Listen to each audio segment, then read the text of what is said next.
Thank you, John, for the kind invitation, and thanks everyone for being here. It's great to be able to update you on this programme that I've been leading for the last few years in Oxford, which has been really exciting. So I'm a professor of oncology, funded by Cancer Research UK at the University of Oxford, and it's the usual aptitude test, which I always fail. These are my disclosures. And I'm not going to tell you that Lynch syndrome is common because you know that. I'm not going to tell you that Lynch syndrome causes a massively increased risk of cancer because you know that, or that we are not good enough at preventing cancers in people with Lynch syndrome because you know that. What I am going to tell you about is some work that we've done, some background to the work, and work looking at the strategy of using a vaccination to reduce cancer risk in people with Lynch syndrome, which we're very excited by. So just to remind ourselves of a bit of biology, this is a rather complex schematic, but the little wiggly lines in the middle are our DNA, which in our hundreds of billions of cells is copied all the time. So our cells are always dying and new cells are dividing, replacing those cells that are dying. So in our bowels, as we sit here now, we are having loads of cells that are dying and they're all being replaced by cells that are dividing. And they do that by copying their DNA. So they have to copy their DNA every time a cell divides. So this is going on in hundreds of billions of cells in our bodies all the time, unbeknownst to us. And the copying of the DNA is incredibly accurate. So I don't have a laser pointer, but on the right, what we're looking at here is the frequency, the number of uncorrected errors, spelling mistakes in our DNA that occur every time it's copied. And there's a number of mechanisms that our bodies use to keep that really, really low. The first bit is the copying machinery is really, really accurate. So there's only 1 in 100 million DNA errors that escape correction by the copying machinery. And the second bit, which really, really brings that uncorrected error rate down, that spelling mistake in the DNA when the DNA is copied, is the mismatch repair system, which of course is faulty in Lynch syndrome. So that takes the rate of an uncorrected error, spelling mistake when our DNA is copied, down to 1 in 3 billion, which is only one uncorrected error per cell dividing actually in our whole of our genome, which is all of our DNA. So it's incredibly, incredibly accurate. And that's why we don't get cancer at a far higher frequency than we do in the general population. But of course, if you have Lynch syndrome, you have faulty copying of your DNA because the mismatch repair system is non-functional, becomes non-functional when you use that second backup copy, as we've heard from Terry and Pebs and Fiona earlier. And that takes that error rate up from that 1 in 3 billion to 1 in 100 million. So then you start to get lots of errors in DNA every time it's copied. And of course, if you get errors that hit genes which control how cells divide or whether they die or not, when you get a number of those, and we think it's between 6 and 10 errors in one cell, you can get a cancer. And you get a pre-cancer, as Rose was just shown us, and then that can change into a cancer, and it can grow, and it can invade, and it can spread, of course, as many of us know from many of you will know from personal experience, of course. And that increased error rate every time the DNA is copied is something that we can test for. We can see that in cancers. And so what we're looking at here is a number of different cancers from a big study that was published just over 10 years ago. These are lots of different cancer types. And on the y-axis, so the vertical bar on the left, we're looking at the number of errors in the DNA of these cancers. And you can see there, this is a log scale for those of a scientific bent. You can see there's a massive variation in how many errors cancers have. But the ones I've highlighted, those there are cancers, common cancers, where the mismatch repair system is non-functional, some of which are caused by Lynch syndrome, others which have the same error, but it's not caused by Lynch syndrome. And you see they have a very large number of errors in their DNA, or mutations as we call them. And these errors or mutations are not random. When the mismatch repair system is non-functional, they are much more likely to occur in regions of our DNA where the same DNA letter is repeated multiple times because the copying machinery is prone to slip there. The mismatch repair system is really important to recognizing that and correcting it. But if it's non-functional, as happens in Lynch syndrome, then that slippage of the copying machinery goes uncorrected and you have a change in the DNA sequence, a change in the spelling of the DNA. And that's important because that causes something called microsatellite instability. These repetitive bits of DNA are called microsatellites. So that is microsatellite instability, which we test for in the clinic. And importantly, if there's this repetitive bit of DNA in the 1% of our DNA, all of our DNA, about 1% makes protein. Of course, protein is what keeps our bodies going. It's the proteins which control all the functions of our body. But if you have one of these little repetitive regions in a bit of the DNA that makes protein, and it's unrepaired, so you have one of these slippage events, it goes unrepaired, and you get a new spelling, it can change the sequence, change the amino acids in those proteins. And that's really important because our proteins are always broken down in our cells and they're shown to the immune system. So the immune system is always checking that the proteins in our body look correct. And if they are, the immune system is just relaxed about it and lets the cell carry on.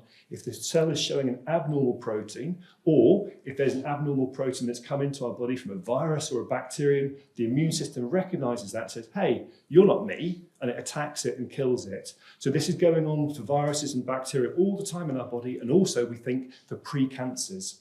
So that new protein sequence caused by the loss of mismatch repair can be recognized as not being by the immune system.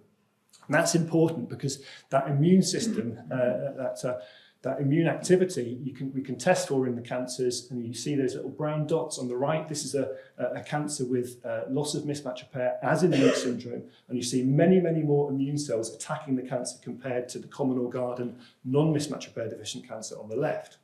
So that begs the question, well, if these cancers are really attacked by the immune system, or pre-cancers really attacked by the immune system, why do they become cancers at all? Why aren't they eliminated? And that's because cancers find ways to escape destruction by the immune system. So they make, if you will, an invisibility cloak where they switch on proteins that stop, that reduce the activity of the immune system. And so they can escape from destruction by the immune system. And that's important in the clinic because we can target those with something called checkpoint blockade, which are immunotherapy drugs, which have really revolutionized our ability to treat patients with mismatch repair deficient disease. So on the right, what we're looking at is people with mismatch repair deficient colorectal cancer, bowel cancer, who unfortunately have had spread of their cancer to the liver or elsewhere in the body. Normally, when I started cancer medicine 23 years ago, people in this situation would be dead within 6 months. But by blocking those what we call checkpoint molecules, by giving immunotherapy, what we're looking at here on the right is the size of the cancer in these people. In the absence of treatment, it would all get bigger, so the lines would all go up. But with the immunotherapy, what you see is it drops very, very substantially, and it stays shrunk as well. So now with immunotherapy for people with mismatch repair deficient bowel cancer, I have people in the clinic who are cured, free from disease, 3 years out from treatment, which is incredible. Never used to happen before. A proper game changer. So, but it's not all people. It's only about 50% of people that we treat in this situation who get long-term benefits.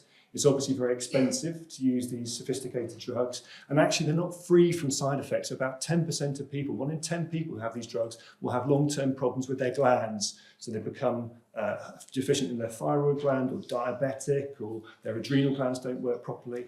So if we think about that for treatment, well, that's okay. If you're going to die from cancer, you put up with that risk. But in terms of preventing, we don't think that's too much of a side effect to use for prevention, of course.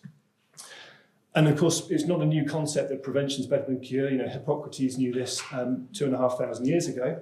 And so if we think about that as a strategy for Lynch syndrome and for cancers in Lynch syndrome, we actually know quite a lot from work of people like Rosa, where we've looked at pre-cancers in people with Lynch syndrome. And we know that the first thing that happens is in your bowel, for instance, or one of the other organs where you can get cancer in Lynch syndrome, you lose this backup copy of the mismatch repair gene. So you start to get this error-prone copying of the DNA.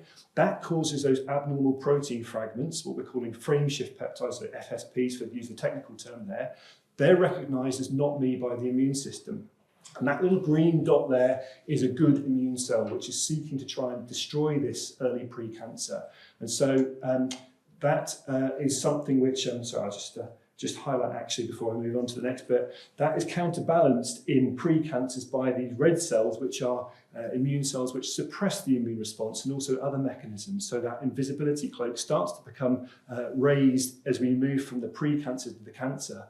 And what we can do with the vaccine, we hope, is train the immune system to recognize some of these abnormal protein fragments. And so by training the immune system, it will better respond to them.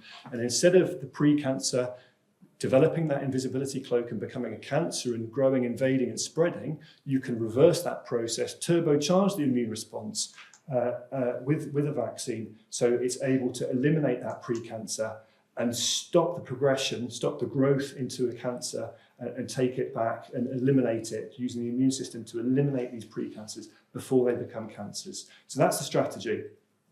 And there's proof of principle on this. So this is a study that some of you will be familiar with. This is a vaccine, a DNA vaccine, which was given to people in the US, in Texas. And what we're seeing here is very early results. The vaccine was safe, which is great. And also it was able to stimulate the immune response against these abnormal proteins. So what we're looking at here on the right is the immune response in all people against these protein targets, which did actually seem to wane a little bit by a year. So there was a drop off in the immune response, which is important when we think about the frequency that we might need to use a vaccine, but very encouraging early results. So this is a project that we launched. That's happening in the US. So that's already in testing. We launched this project in Oxford, what we call the LynchVax project, rather unimaginatively, a couple of years ago, 3 years ago, in fact, now. And really importantly, this is a multidisciplinary effort. So I'm a medical oncologist. I treat people with cancer. We've also got geneticists on board, clinical trialists, experts in the immune system, and really, really importantly, people with Lynch syndrome, with lived experience of Lynch syndrome, who've been with us from the start and have been hugely valuable in helping to guide our research, help us apply for funding, and really importantly, help us design a clinical trial, which I'll talk about in just a moment. So the first thing that we did was look at a very large number of cancers that we have from a big government-funded project, the 100,000 Genomes Project. We have about 16,000 people with cancer who very kindly donated their cancers for analysis as part of this. About 2,000 people with bowel cancer, nearly 700 women with endometrial cancer, womb cancer, donated samples. We've analysed all their DNA to look to see if we can identify these potential vaccine targets in the cancers that have loss of mismatch repair, including those caused by Lynch syndrome. And the takeaway here, slightly confusing slide, but those orange bars at the bottom are the frequency, the proportion of these cancers that have these abnormal proteins which are shared between bowel and womb cancer. So if we're thinking about a vaccine, we would like it to prevent all cancers, not just bowel cancer, not just womb cancer, but all of them. And the takeaway here, if we say, well, let's, for the sake of argument, what about 25%, a quarter of womb cancers and bowel cancers? How many of these targets do we find? The answer is a good number, actually. So 29, if we reduce that and say, well, what about 1 in 10 of bowel cancers, 1 in 10 womb cancers? The number increases really substantially. So there's lots and lots of targets in cancers. What we then did, and I'm not going to show you, is we analysed a whole load of pre-cancers from people with Lynch syndrome treated in Oxford who had those tiny little polyps chopped out, and we found those targets of those 29 between 10 and 17 were already there really early in those pre-cancers, so they're there early. And work I'm not showing you, but we've looked at in quite a lot of detail now, that timing of the invisibility cloak, which we know that cancers get, and it's not there in these early pre-cancers. So we think there's a window when the targets are there, but the invisibility cloak isn't, so we could use that to vaccinate and eliminate these pre-cancers. So we generated these data, and as academics in Oxford, we're very strong in vaccinology, so we could take this forward ourselves academically, but we've always been mindful that in comparison with industry, with big commercial partners, they can do this at a speed that we're not able to as academics, just because of the resources at their disposal. And so in July 2024, I've not previously been able to speak about this, but it's now in the public domain. So we partnered with the vaccine manufacturer, the mRNA company Moderna. As part of that, we shared the data that we generated, I've just shown you, and they were able to update their vaccine design in very incredibly short order. Actually, they did that based on the data that we shared with them. We expanded the collaboration just in August of last year when we're looking at the immune response against these vaccine targets, and we're doing some really sophisticated analysis of pre-cancers in people with Lynch syndrome to better understand the biology of the pre-cancers that we're seeking to eliminate. And crucially, you know, I'm a clinician, I see patients, I see too many patients with Lynch syndrome who have cancer, and so what we really want to do with the vaccine, of course, is get it into the clinic and get it tested. And I'm very pleased to say that in November of last year, after a lot of negotiation and a lot of hard work on both sides, we secured an agreement to do a clinical trial of the Moderna vaccine, which we've been working on. So this will be an academic study. It's sponsored by the University of Oxford, where I work, but it's funded by Moderna. So a real collaboration between academia and industry. The technical terms are first in human, which is basically the first time we've given it to humans. And then we move on to test it in more people to see whether it's doing what we want it to do in terms of raising the immune response and showing promise to reduce cancer risk in people with Lynch syndrome. So this is very, very generic. When we do a new trial of a drug, we always start with a very small dose that we think will be safe. And then if it proves to be safe, we increase it. So this will be monitoring for safety and what we call tolerability. So how well can people cope with receiving the vaccine? Based on lots of experience with mRNA vaccines, we don't envisage a huge amount of problems in terms of side effects, but of course we need to test it and see, of course. So that's the first bit of the study.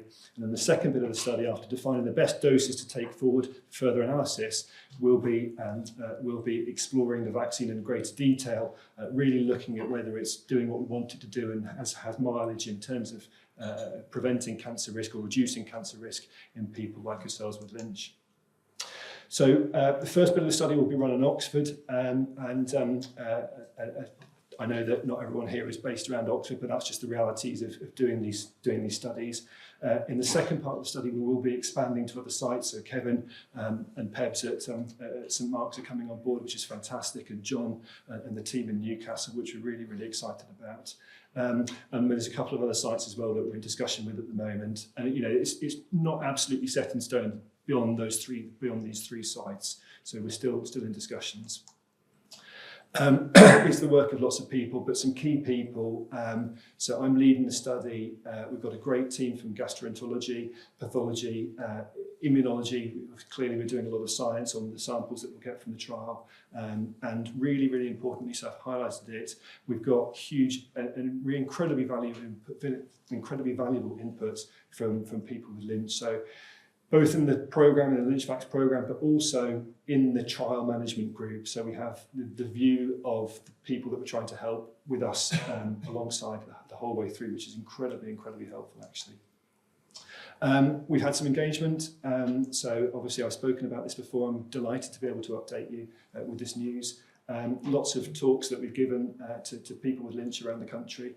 Some media interest. So some of you may know that my colleague Sarah Blagden, who's doing a big lung vaccination programme in Oxford, had a documentary on Channel 4 where it focused on her doing her work for an hour on the TV. I had a little thing in the BBC Oxford website which didn't mention my name. But there we are. You can listen to me on a podcast on the BBC though if you're very, very interested. Joking aside, I hope I've shown you that vaccination is a rational strategy to what we call intercept, to use the technical term, basically prevent pre-cancers in people with Lynch from becoming cancers. We can do so much as academics, but our partnership with Moderna has really accelerated the progress towards getting a vaccine into people in the clinic for testing. And we're hoping to open it very, very soon. Actually, it's just going through the steps that we need to do for a new medicine before we can do that. And I'm really, really excited to update you, and I look forward to updating you again at a future meeting. So lots and lots of people involved in this, both academic, Moderna, and huge thanks to you all actually for being a sounding board. Many of you have given us huge help with this, and we're incredibly grateful to you for doing that, of course. So that's me done. Very happy to, please sign up for our mailing list for those of you that haven't. This is Sarah, our project manager. I'm very happy to take any questions. And John, that's 18 minutes, so is that all right? Fantastic, brilliant, well done.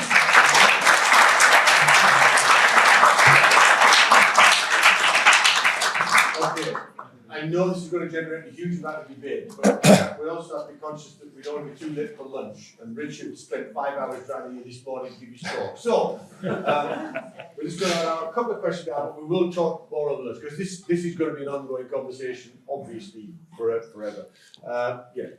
It's just a really quick question. Quick question, and obviously thank you so much for the work you've been doing on this. It's brilliant. And my question really has to do with the previous vaccine, the American one, the NAS one. Mm-hmm. Does the premise of your vaccine work on the same? Is it the same sort of thing with the proteins? It's the same principle. There's a little bit of overlap in the target. So the NewsCom vaccine, the patent, you can deduce the targets that they're vaccinating against. So there is some sharedness, but there are important differences as well. So obviously I can't go into great detail about that. But yes. The first vaccine the Germans made, they just injected you with the friendship peptides, and that didn't really work. And then NewsCom uses the same viruses that we used to make the Ebola vaccine. Yeah. So instead of putting Ebola in, you put the friendship peptides in. but you're still using viruses, Yeah. Oh, right. and for that vaccine. For that one. But this Yours is is wouldn't be not virus. viral. It wouldn't be, Yeah, no, no, no. And the disadvantage of the viruses, which I hadn't thought, so Richard told me, was that, so since David told me, that if you inject more than once, then the body will start to react to the viruses. Yeah. And so it may be that it works, but can we repeat the use of it? Whereas this vaccine has the promise of being used repeatedly. So this is the one to back. Yeah, excellent. If you Well mind done. shares. Yeah, good question at the back. I've got a still photograph in Glasgow where everyone's sitting very still. Sorry, my question was, how would you sort of start to roll it out? Would it be sort of a specific gene group, a specific age, or what? Yeah. So Because I've got a 9-year-old, so he's not tested yet, but obviously I'm looking to the future for him. no, absolutely, it's a great question. So the standard cut-off for a trial of a new medicine is over 18s, so not for children, and we're not discriminating by gene at this stage. We want to maximise applicability. Yeah. Yeah, Tracy. How many people are you looking to recruit? Yeah, so it's between 24 and 30 people for the first part, and then 80 people, possibly going a little bit higher for the second part. So slightly more than the American. It would be, yeah. I think they had 35 or 40 people, didn't they, Tracy? Yeah. Very last question.